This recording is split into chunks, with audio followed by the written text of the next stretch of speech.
নমস্কার, আমি অমিতাভ, আপনাদের সঞ্চালক বন্ধু অমিতাভ। আরও একবার চলে এলাম এবং অমিতাভ তার আরও একটি পর্ব। আজকের এবং অমিতাভতে আপনাদের জানাবো ফেলে আসা দিনের দুটো ঘটনা। প্রথম ঘটনার সঙ্গে জড়িত বাংলার সাহিত্য সংস্কৃতি জগৎ। ঘটনাটা তেমন কিছুই নয়, খুবই সামান্য বিষয়, কিন্তু কখনো কখনো যারা বিখ্যাত মানুষ তাদের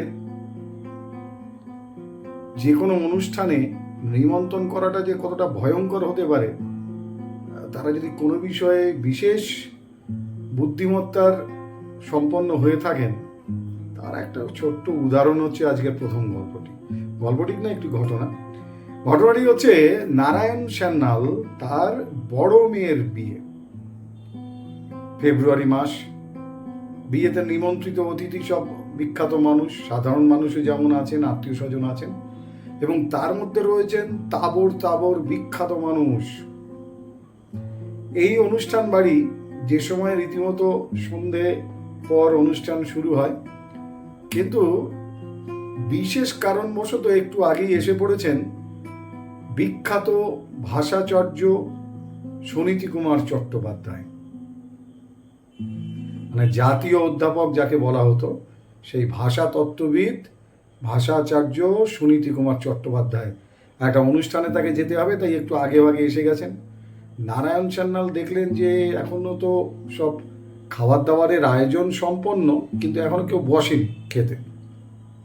তিনি তাড়াহুড়ো করে ক্যাটারিং যারা করছিলেন, কলকাতার বিখ্যাত বিজলি গ্রিল, তার যিনি ম্যানেজার ছিলেন, তাকে গিয়ে বললেন যে দেখো অমুক এসছেন, তোমার ভালো ভালো কয়েকটি খাবার একটা প্লেটে সাজিয়ে তুমি এক্ষুনি নিয়ে এসো। তো ম্যানেজার তো হন্তদন্ত হয়ে নিজেই সব প্লেটে তুলে সেই খাবার নিয়ে হাজির হলেন সুনীতি কুমার চট্টোপাধ্যায়ের সামনে। তিনি খাওয়া শুরু করলেন, দুই একটা পদ খেয়েছেন। খেয়ে একটা পদ দেখে তিনি জিজ্ঞাসা করলেন সামনে দাঁড়িয়ে থাকা নারায়ণ সান্যালের মেজদাকে যে এটা কি। নারায়ণ সান্যালের মেজদা তিনি হয়তো বুঝতে পারেননি জিনিসটা কি। তিনি ডাক দিলেন ম্যানেজারকে।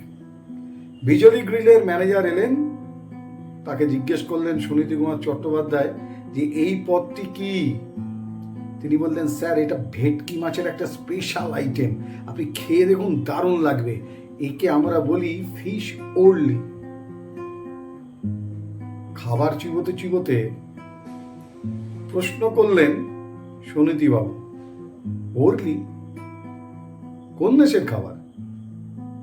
আগে তো কখনো নাম শুনিনি। তাড়াহুড়ো করে মানে আমতা আমতা করে ম্যানেজার তখন কি করবেন বলেন, আসলে মানে আমরা শুনেছি এটা জার্মান, জার্মান না, এটা বোধহয় ফ্রেঞ্চ। ভাষাচার্য সুনীতি কুমার চট্টোপাধ্যায় খাওয়া গেছে বন্ধ হয়ে, তখন তার মাথায় ঘুরছে যে এই ফিশ ওরলিটা কোন দেশের পথ। তিনি নিজের মনেই আউড়ে যাচ্ছেন যে বানানটা কি। ওদিকে তো ঘাম বেরিয়ে গেছে ফেব্রুয়ারি মাসে ম্যানেজারের। হ্যাঁ, বলছে বানানটা হচ্ছে গিয়ে ও আর লয়ের দীর্ঘি, মাঝখানে লয়ের ওপরে রেপ আছে। বলছে ওটা তো হলো বাংলা, এর রোমান বানানটা কি নিন। এখন বিজলি গ্রিলের ম্যানেজার, সে ভাষাতত্ত্ববিদের এই প্রশ্নের উত্তর দেবে কোথা থেকে? আমতা আমতা করে মাথা চুলকাচ্ছে ম্যানেজার, গলার টাইটা একটু ঢিলা করে নিয়ে চেষ্টা করছে হাতড়ে বেড়ানোর, কোথায় পাওয়া যায় এর মানে। তখন নিজে নিজে সুনীতি কুমার চট্টোপাধ্যায় বলছেন, না, জার্মান তো এটা হবে না। জার্মানে তো ভাজাকে বলে গেবাকেন বা গ্রেবাটন বা গ্রেবাটেন, এটা তো জার্মান নয়। ফরাসিতে তো ফ্রিটি পজন্স, ভাজাকে বলে ফ্রিটি পজন্স। স্প্যানিশও নয়, কারণ স্প্যানিশে ভাজাকে বলে ফিত্রো পেস্কাতো। ইতালিতে বলে ফ্রিত্তে পেস্কো বা ফ্রিত্তে পেস্কে। ওরলি এটা এলো কোথা থেকে? এই অবস্থা যখন চলছে তখন সেই নারায়ণ সান্যালের মেজদা মাঝখানে ঢুকে পড়লেন। বলছে আর কোথা থেকে আসবে, ছাড়ুন না, এখন তো আপাতত রান্নাঘর থেকে এসছে, একেবারে পাতি মাছ ভাজা ভেবে খেয়ে ফেলুন। হ্যাঁ, এপিট ওপিট উল্টে পাল্টে ভাজা, সাদা সাদা কথায় মাছ ভাজা। এইবার উৎপত্তিগত অর্থ খুঁজে না বের করে বরঞ্চ এর উৎপত্তিগত অর্থটা যখন পেয়েছেন, অর্থাৎ রান্নাঘর, তখন এটাকে উদরস্থ করুন, পেটে চালান করে দিন। হাসতে থাকলেন সুনীতি কুমার চট্টোপাধ্যায়, বললেন হ্যাঁ তা ঠিক, উৎপত্তিগত মানে যদিও খুঁজে পাইনি, কিন্তু উৎপত্তিগত হদিস তো পেয়েছি, এটার আসার রাস্তা হচ্ছে রান্নাঘর। তা যাই হোক, ওরলি এপিট ওপিট কখনো খাইনি, কিন্তু মাছ ভাজার বা ভাজা মাছটার এপিট ওপিট খেলতে কোনো আপত্তি নেই, অর্থাৎ ভাজা মাছটা পাল্টে খাওয়া যেতেই পারে। এই বলে খানিকটা তৃপ্তির সঙ্গে পুড়লেন মুখে ফিস ওরলি। ঘাম দিয়ে জ্বর ছাড়লো মেজদা সহ বিজলি গ্রিলের ম্যানেজারের। এবার খাওয়ার পর তো সুনীতি চট্টোপাধ্যায় চলে গেলেন, ম্যানেজার এসে এবার ধরলেন ওই মেজদাকে, বলছে দাদা আর কতজন ভাষাতত্ত্ববিদ আছে? বলছে আর ভাষাতত্ত্ববিদ নেই, তবে অন্য অতিথি আছে। বলছি এ তো এক মহা বিপদে পড়েছিলাম, একেবারে দম বন্ধ করা অবস্থা। বলছি এরপরেও যদি কেউ তোমার কাছে জানতে চায় তো অসুবিধে কি আছে? উৎপত্তিগত মানেটা নাই বা জানলে, উৎপত্তিগত জায়গাটা তো জানতে পেরেছ, রান্নাঘর, তাহলে আর চিন্তা কিছু। 50 নারায়ণ সান্যাল এই লেখাতে একটি জায়গায় আনন্দবাজার পত্রিকাতে এই বিশেষ জায়গাটি খুঁজে পেয়েছিলাম। মানে বিয়ে বাড়িতে যদি আমন্ত্রিত অতিথি বিশেষ কোনো তত্ত্বের উপরে তার প্রগাঢ় পাণ্ডিত্য থাকে, সেটা যে কতটা ভয়ঙ্কর হতে পারে বুঝতে পারলেন তো। ওরলি না মাছ ভাজা, জার্মান না ফ্রেঞ্চ, এই তত্ত্ব নিয়ে বিয়ে কিন্তু মাথায় উঠছিল আর একটু। যাই হোক, এটা গেল একটা মজার ঘটনা, কিন্তু এই মজার ঘটনার পর এমন একটা করুণ ঘটনা দিয়ে শেষ করব, যেটা ভাবতে গেলে অবাক হতে হয় যে ক্ষণজন্মা কত বিখ্যাত মানুষ, তারা যদি আরো কয়েকটা দশক বেঁচে থাকতেন তাহলে কি না কি ইতিহাস তারা তৈরি করতেন। একটা গান রেখে দিয়েছিলেন শচীন দেববর্মন, শচীন কর্তা, বিশেষ একজনের জন্য, যে এই গানটা তিনি তাকে দিয়েই গাওয়াবেন, কিন্তু সেটা আর হলো না। সেই গান গাওয়ার আগেই ফরিদপুরের জমিদার বাড়ির সেই মেয়েটি অল্প বয়সেই পৃথিবী ছাড়লেন, আমাদের বিদায় জানান। দ্বিতীয় বিশ্বযুদ্ধের সময় কলকাতায় আগমন, ফরিদপুর থেকে তারপরে মুম্বাই। রক্তের ভেতরেই ছিল গান, আর কণ্ঠে ছিল কোকিলের অবস্থান। সেই মেয়েকে দিয়ে চিনতে ভুল করেননি গান গাওয়ানোর জন্য শচীন দেববর্মন। প্রথম তাকে সুযোগ দিলেন বাজি সিনেমায়। এই ঋণী ঝিনি কণ্ঠের অধিকারিণী গেয়ে উঠলেন আরব সাগরের তীরে দাঁড়িয়ে, তদবীর সে বিগড়ে হুই তকদীর बना दे, तदबीर से बिगड़े हुई तकदीर बना दे। এই গান যখন প্রকাশিত হলো, আসমুদ্র হিমাচল তার নাম ছড়িয়ে পড়ল। রাতারাতি বিখ্যাত হয়ে গেলেন ফরিদপুর জমিদার বাড়ির সেই মেয়েটি। হ্যাঁ, যে পাথরটিকে চিনতে শচীন কর্তার মতো জহুরি ভুল করেননি, তার দুটো ছবিতে তাই তিনি পরপর তাকে ব্রেক দিয়েছিলেন। একটি হচ্ছে বাজি, আর পরবর্তী সিনেমাটা ছিল পিয়াসা। দুটোই সুপার ডুপার হিট। আর এই সুপার ডুপার হিট মানে তারপরে আর অসংখ্য গান, একের পর এক গান তার হিট হতে শুরু করলো। কত গানের কথা বলবো।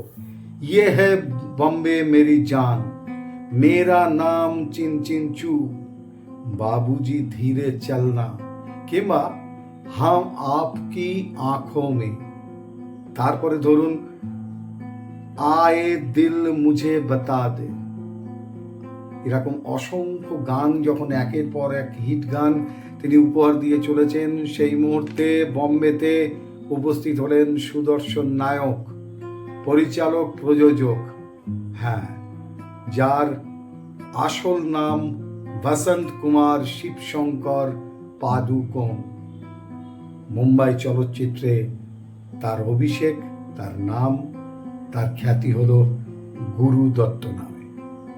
এই গুরু দত্ত আর এই ফরিদপুরের জমিদার বাড়ির মেয়ের মধ্যে হলো প্রেম। সেই প্রেম গড়ালো বিয়েতে।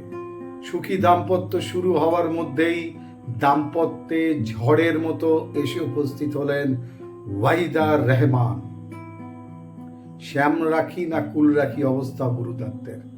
না তিনি তার প্রিয়তমা স্ত্রীকে ছাড়তে পারছেন, না ওয়াহিদা রহমানকে ভুলতে পারছেন।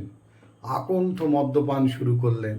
আর এদিকে এই ওয়াহিদা রহমানের সঙ্গে সম্পর্ক জানতে পেরে ভালোবাসার মানুষটাকে হারাতে হবে এই ভেবে হতাশায় ভেঙে পড়ে মদ্যপান শুরু করলেন ফরিদপুরের কোকিলকণ্ঠী সেই মেয়েটি। এই দোটানার মাঝখানে পড়ে বিখ্যাত অভিনেতা, নায়ক, প্রযোজক, পরিচালক গুরু দত্ত ৩৯ বছর বয়সে আকণ্ঠ মদ্যপান করতে করতে তার মধ্যে ঘুমের ওষুধ মিশিয়ে খেয়ে আত্মহত্যা করলেন। আরো ভেঙে পড়লেন ফরিদপুরের মেয়েটি। অসংখ্য হিট গান যখন তার বাংলা ভারতবর্ষের মুম্বাই শহরের বুকে আলাদা আধিপত্য তৈরি করতে এক পথ তৈরি করেছে, সেখানে দাঁড়িয়ে তিনি হতাশার মধ্যে দিয়ে যেন বারবার শুনতে পেতেন তার সেই সমস্ত গান, যে গান শুধু মুম্বাইয়ের জগতে নয়, বাংলা চলচ্চিত্রেও তিনি আলাদা করে এক জায়গা তৈরি করেছেন।